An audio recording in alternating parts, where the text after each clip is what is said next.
To start with, I just wired my reed switch. So I have it wired to channel 1 and the ground, and we'll go to the NVR and set the alarms. We're going to go to our local alarms. You can see we have an alarm box network. Those are all shut off. Go back to the local alarms.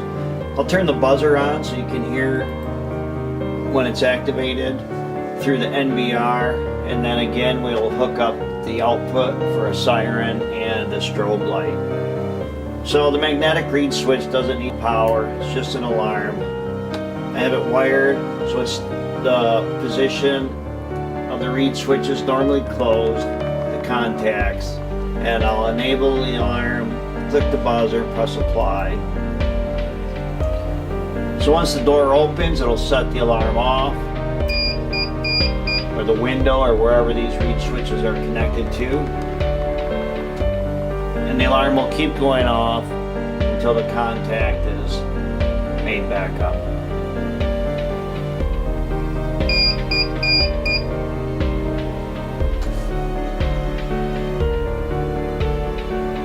We can ask the PTZ to tell camera number 1 to go to preset. We'll just say number 2.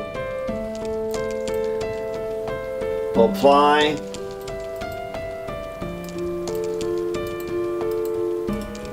Go back to our camera. Now, if this camera is pointing somewhere else and our switch, call the camera to preset 2.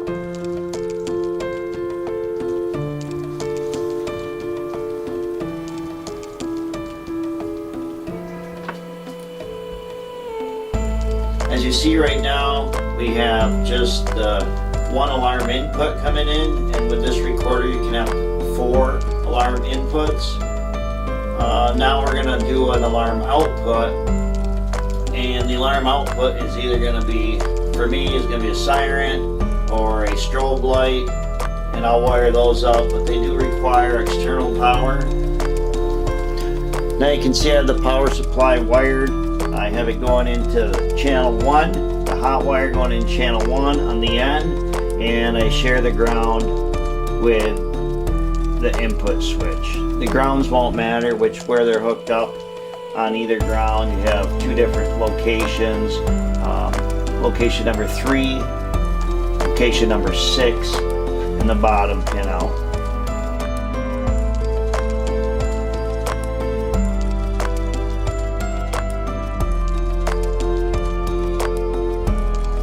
You see that I have the alarm and the horn both wired into number 1 channel, and the power supply feed in both is in the number 1 channel in the end.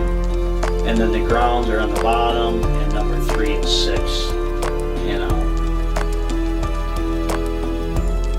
You could have a separate output to channel 2, of course, but you'd have to have a separate power supply.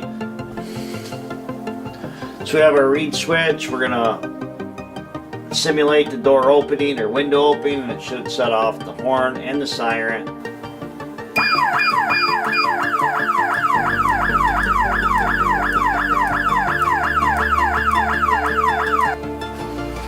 What I did notice is when arming the system from the camera screen, if you wait about 10 seconds after the contacts are made back up, the alarm doesn't need to go back in and be reset. So again, I can arm the system.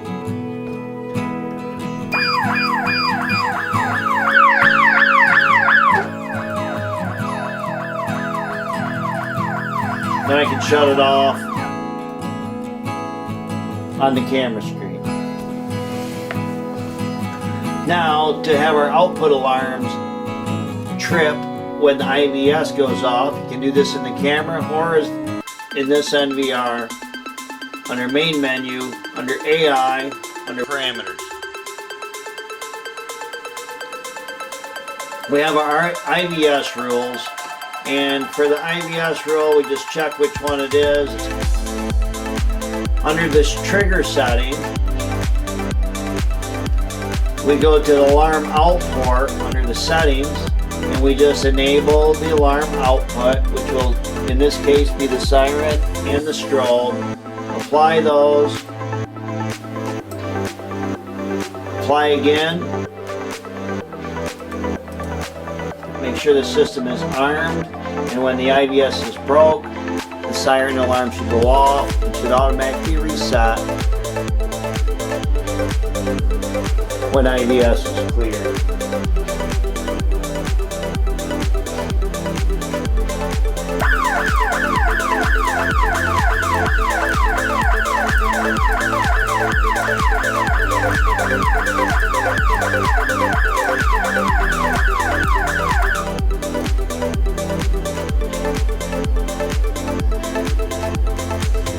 Okay, now that our alarm is active and armed, when we open the read switch, it should go to whatever preset that I have, which is preset 2. It should set off the siren and the strobe light at the same time.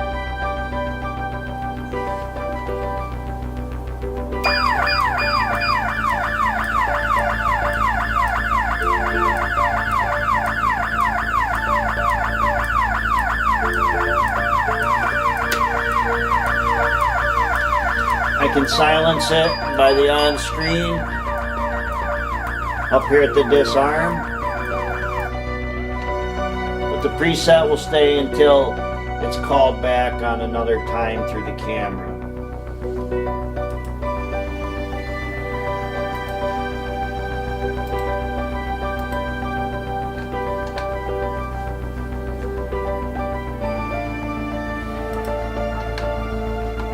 So again, we have to arm, make sure the system is armed. And on our alarm settings, we're going to have the PT linkage, camera number 1 going to preset 2. If we wanted a different preset, we just tell it what preset. We'll OK it, we'll apply it. We'll go back to our camera mode, make sure it's armed, which it is. Once the read switch is open, now the preset should go to preset 3.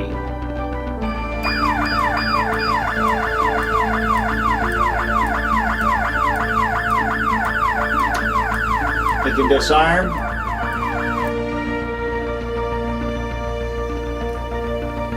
We'll go back to preset 1.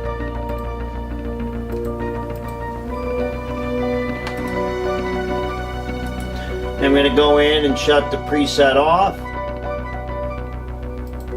Under alarm, it's going to be alarm import.